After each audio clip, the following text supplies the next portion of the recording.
about for months. Geraldo Rivera has been on the road. He is indeed our roaming correspondent. Where's he roaming now? He roams free. Where are you this morning, Geraldo?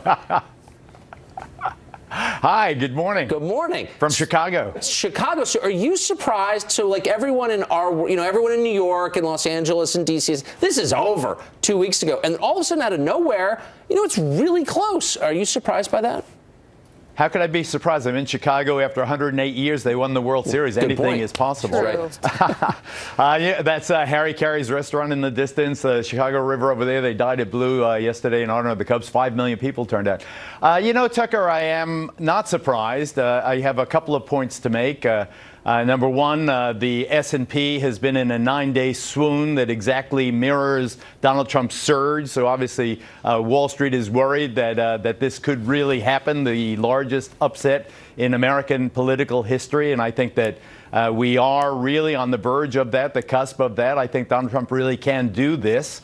And I put the credit for that squarely in the lap of James Comey, the FBI director, who a week ago Friday in an extraordinary press conference said that he was reopening, in essence, the investigation into Hillary Clinton's emails. So you got James Comey on the one hand, you have Vladimir Putin on the other, and these WikiLeaks, the flood of these one-sided disclosures. Geraldo, though, you're leaving something out, and that's Obamacare.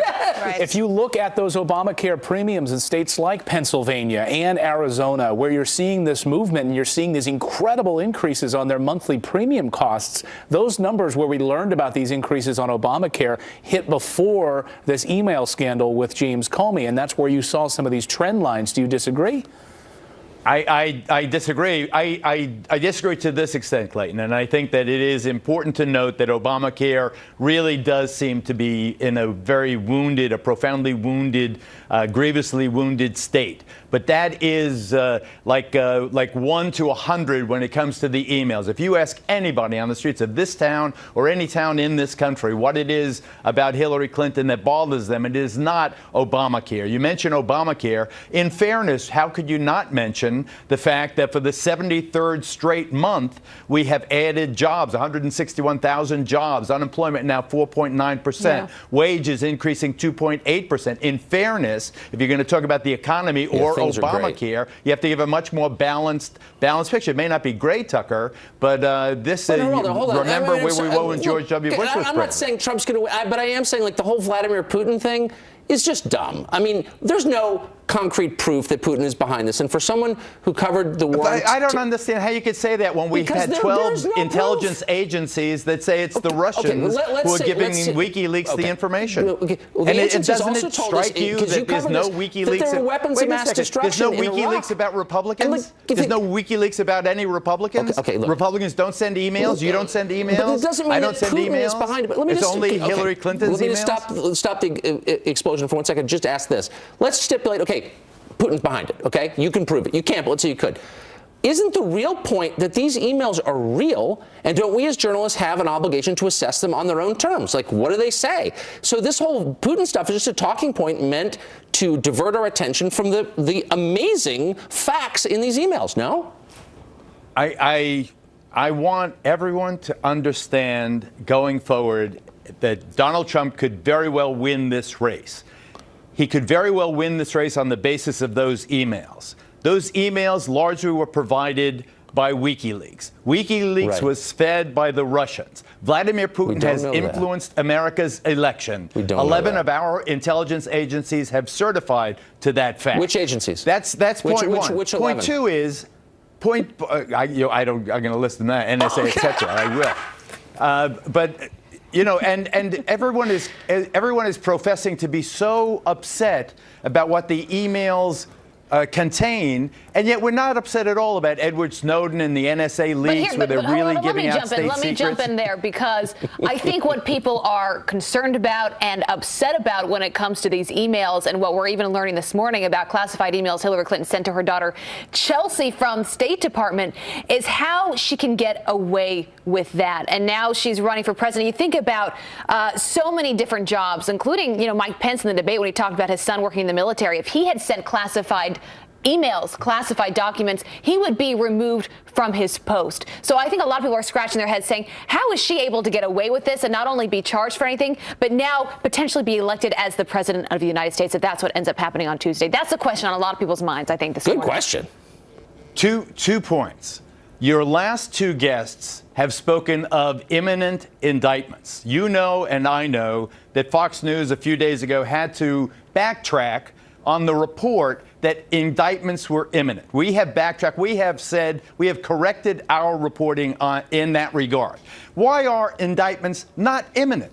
They are not imminent because no grand jury has been impaneled. As an attorney, we know you have to have a grand jury. They have to decide whether there is probable cause that a crime has been committed. You're not answering Abby's question. And then they indict. If you have no grand jury, you can't have an indictment. Now to your second point about Hillary Clinton sharing classified information with Chelsea.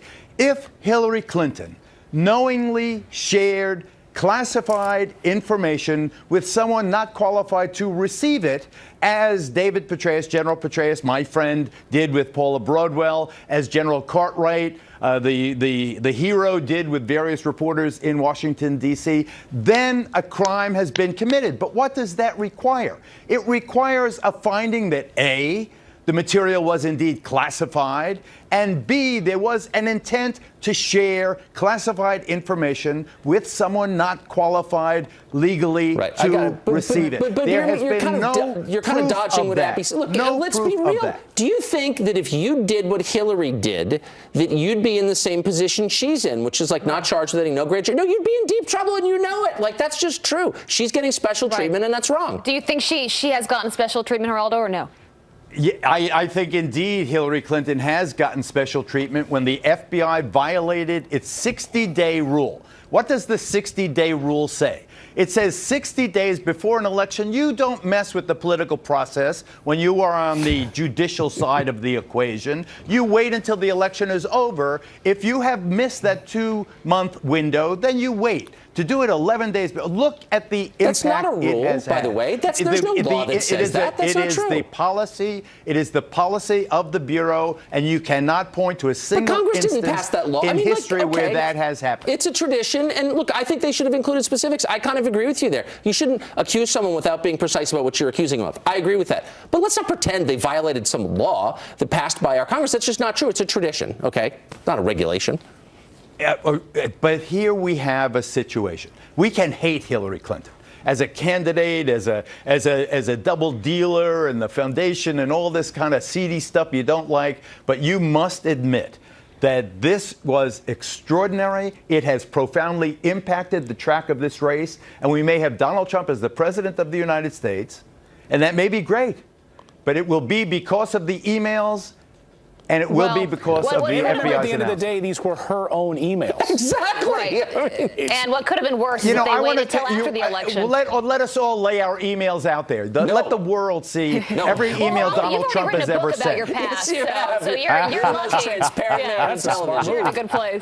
The future Secretary of Awesome in the Trump administration, Geraldo Rivera. Thanks, Geraldo. Thank you. Our roaming correspondent in Chicago. Good to see Geraldo. All right, well, the Clinton campaign taking the low road, linking Donald Trump to the KKK. Is this the only closing argument Hillary has left? The former Democratic governor of New Mexico, Bill Richardson, he's going to join Tucker live. Things are going to get heated.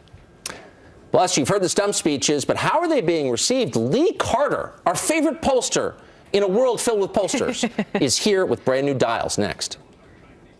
What kind of country do we want? Do we want a country that